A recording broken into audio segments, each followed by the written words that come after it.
why I'll never celebrate New Year's Eve again.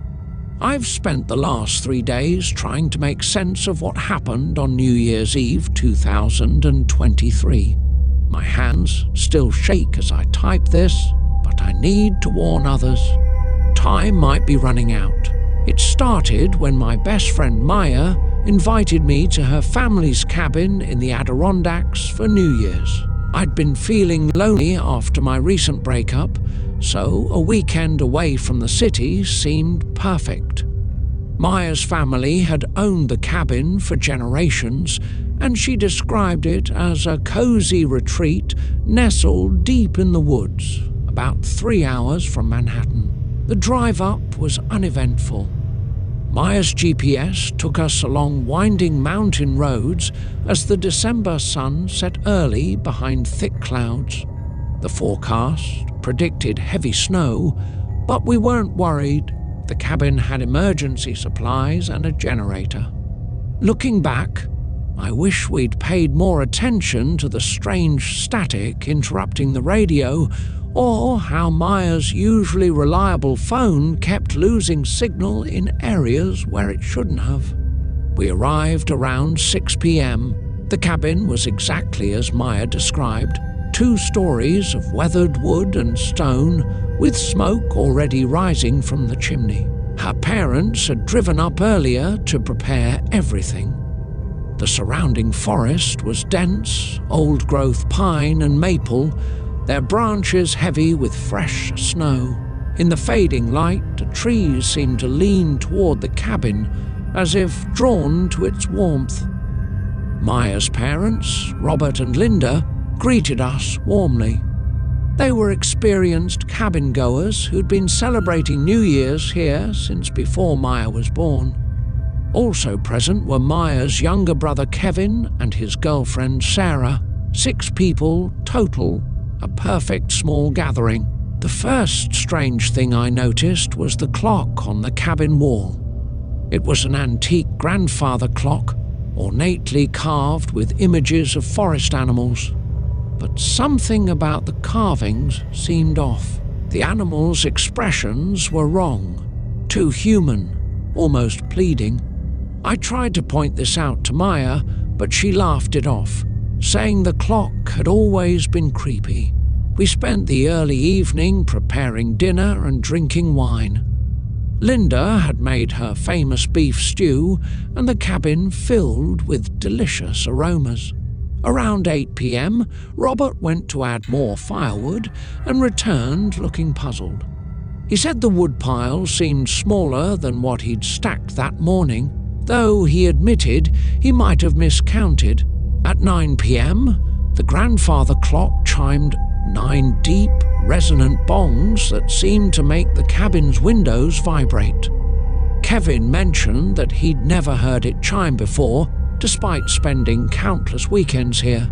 Linda assured us it was normal, though she wouldn't meet our eyes when she said it. The snow started falling harder.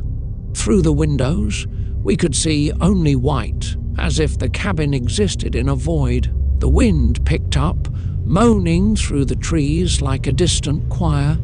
Sarah suggested we play board games to pass the time until midnight.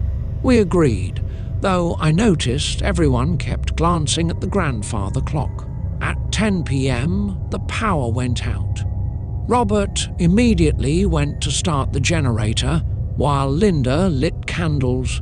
The clock's chimes this time were different, slower, deeper, almost like they were coming from below the cabin rather than from the clock itself. In the candlelight, I could have sworn the carved animals had changed position. When Robert didn't return after 15 minutes, Kevin went to check on him. He came back alone, saying he couldn't find his father, though he'd found footprints in the snow leading into the woods. Linda's face went pale. She mumbled something about it starting earlier this year before catching herself. Myuu demanded answers, but her mother just shook her head and began closing all the curtains. She made us promise to stay inside, no matter what we heard. Sarah started crying quietly. The temperature in the cabin seemed to drop, despite the still crackling fire. 11 p.m. brought 13 chimes instead of 11. By now, we were huddled together in the living room, watching the clock. The carved animals were definitely moving between glances, their expressions growing more desperate.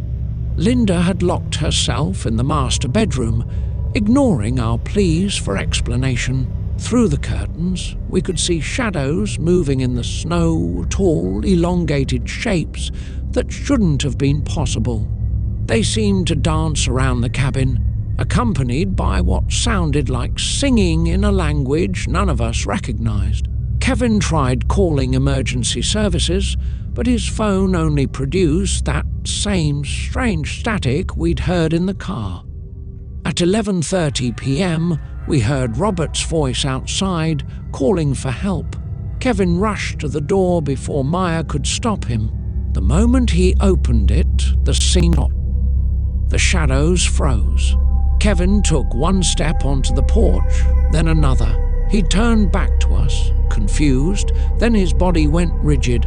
In the dim porch light, we watched in horror as his skin began to ripple, like something was moving underneath it. Sarah screamed and ran upstairs. Myuu and I retreated to the kitchen, barricading ourselves behind overturned furniture.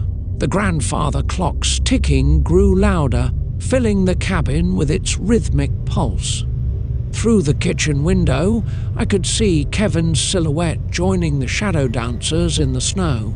At 11:45 p.m., Sarah's screams turned to laughter, high-pitched, hysterical laughter that no human throat should produce. It went on for minutes, then abruptly stopped. The cabin creaked and groaned around us as if it were breathing. Myuu clutched my arm, whispering that she should have told me the truth about the family curse. According to Myuu, her great-grandfather had built the cabin in 1923. He'd grown obsessed with local legends about forest spirits that could grant immortality. On December 31st that year, he performed some kind of ritual, offering his family's bloodline in exchange for eternal life. The spirits accepted his offer, but with a twist. Every New Year's Eve, they would claim one family member who visited the cabin. Those taken would join the eternal dance in the woods, neither truly alive nor dead. The family had tried abandoning the cabin, but those years the spirits claimed someone anyway, no matter where they were.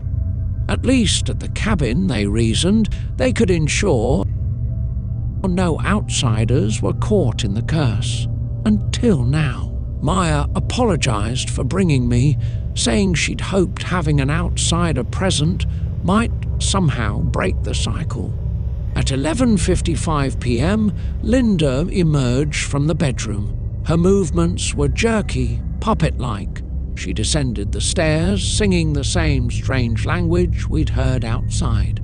Myuu tried calling out to her mother, but Linda's only response was to turn her head completely backward to look at us. Her eyes had become solid black pools. The grandfather clock began its countdown to midnight. Each chime shook the cabin violently. The carved animals were now fully animated, trying to climb out of the wood. Through the windows, we could see dozens of figures dancing in the snow.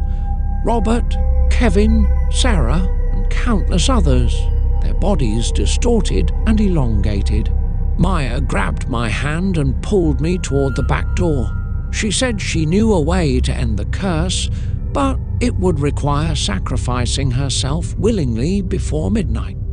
She pushed me outside, making me promise to run without looking back. As I stumbled into the snow, I heard her crying, "I'm sorry, great-grandfather. I choose to end this." The final chime of midnight merged with Myuu's scream.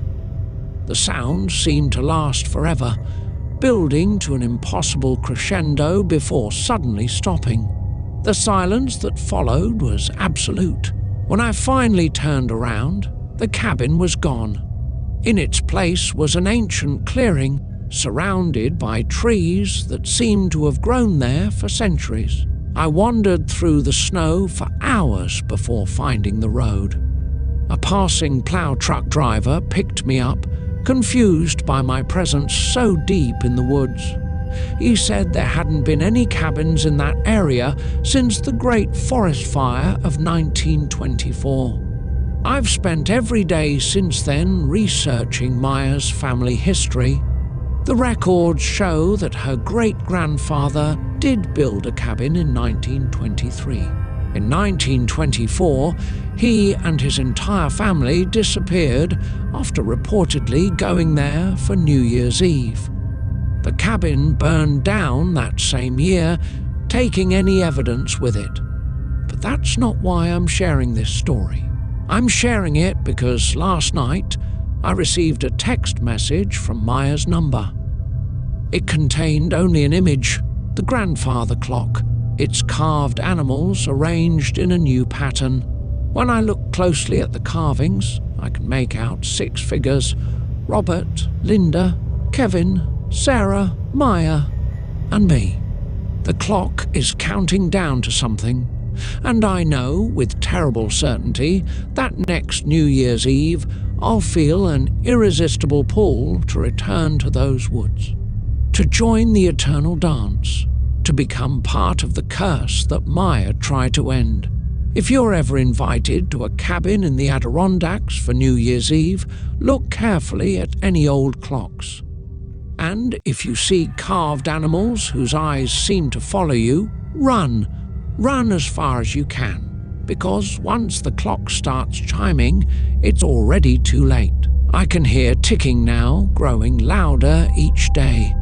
The sound follows me everywhere, and sometimes, when I look in the mirror, I swear my reflection moves a fraction of a second too late. Time is running out. For all of us.